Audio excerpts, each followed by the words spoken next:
All right, time for Love in the Morning, and today we're digging into parenting and the complex emotions that come with it. Yeah, parents have to deal with a roller coaster of their feelings whilst parenting, and joining us on the couch to answer questions from viewers about parenting is certified relationship and marriage coach Jennifer Blancool. Jennifer, thank you and good morning. Good morning. Great to see you. Good to see you Thanks too, for being Travis here. and Emma. Thanks for having me. Yeah. So we're talking about parenting, and this question comes from Christine. She says, our oldest of 2 kids just moved out of the house to attend college out of state, and my husband and I are feeling much more sad than we anticipated. We miss her so much. How do we make this transition easier for the 3 of us? Oh, my heart goes out to you. So feel all the feelings. I think those harder feelings are a true testament to how much you love your kid. And, you know, of course, that's natural human reaction to them flying the coop. You know, but to give you a concrete thing that you can do and work on to at least start a transition. I'm not going to sit here and say that this transition is easy or quick, or I can give you some quick tools. I think it's definitely a human processing of emotions. So to have a balance of allowing yourself to feel all the feelings and be okay with that. But then also as a tool to re-hone in on all the progress and success that you have as parents, that your child has gone through to get to the point of flying the coop and going off to college and being able to leave the nest. I think as parents, you know, and I'm a parent too, so my heart's getting a little fluttered because I can very much relate to this, even though I'm not there. I've got 4 more years. But, you know, I think it's easy to slip into what we're losing, you know, the loss of the transition. But at the end of the day, you know, this is a true testament of a lot of progress and success that a family has made over a long period of time.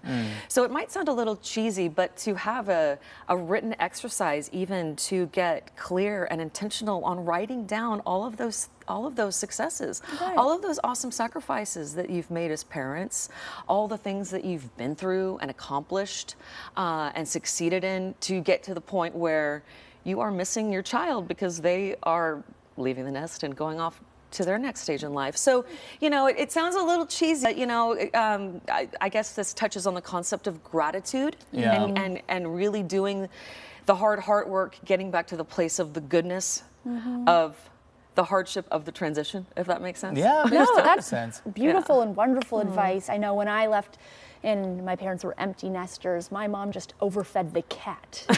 Right? I feel like replaced, she just replaced poured you with all the of cat. her love into Sophie, that poor thing. So. Right? You know, and another thing is to have rituals. You know, as a relationship coach, I'm very big on rituals. Things that we can do that put certainty and security in place around when we're going to connect with our loved ones. You know, for example, when I was in college, my parents had a rule that I had to call every Sunday.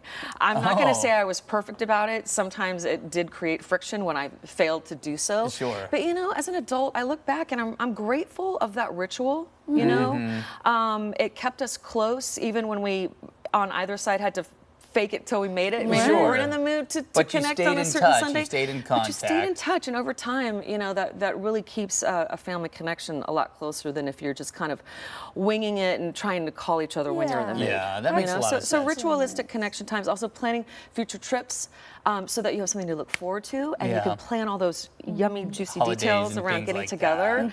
That also can bring us a sense of closeness even when our kids are not there. Awesome. Yeah. All right, I have about 2 minutes left, so I want to make sure we get to this one as well. So this next question is from T, and that's not me. But the question is, my husband and I have very different parenting styles. Now, they're opposite, really, in that I'm much softer and he's more disciplinary. Every time we try to talk about it, we blow up at each other. So how do we talk about it without this becoming an argument? Jennifer, what do you think? Yeah, okay, I'll try to be super quick. So don't forget there's so much goodness and value in your differences. It's natural for parents or couples to be completely different. There's a lot of truth and opposites attract.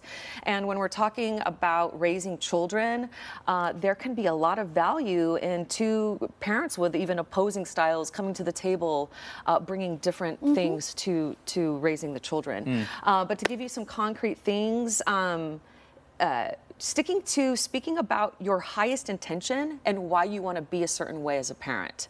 You know, I want to be hard on them right now about this because I want them to finish their homework before they, and we tend to by default talk in terms of what we don't want, what we don't like, what we're unhappy about. But when we can stick to, I want this to happen. I want our child to be able to do this. I want to create this opportunity for the child, rather than I don't like it when you know. Right. Sticking to the positive, staying away from criticism, which can be a human trap, but. Yeah. Easy to get So anyway, defensive once sorry, a critique super comes into fast, play. super No, fast answer. it's a tough question to answer in so little time, but Yeah. very, very well done. Yeah. Well, thank you for having me. Yeah, Travis it was and great Emma. to see you, Jennifer. Thank you, Jennifer. All Great, right. great parenting advice. Cool. And if you have a question for Coach Jen, send us a message right now on KOIN News AM Extra on our Facebook or Instagram page. Your question may be answered right here on the show, and you can always remain anonymous. All right, it's 8:41.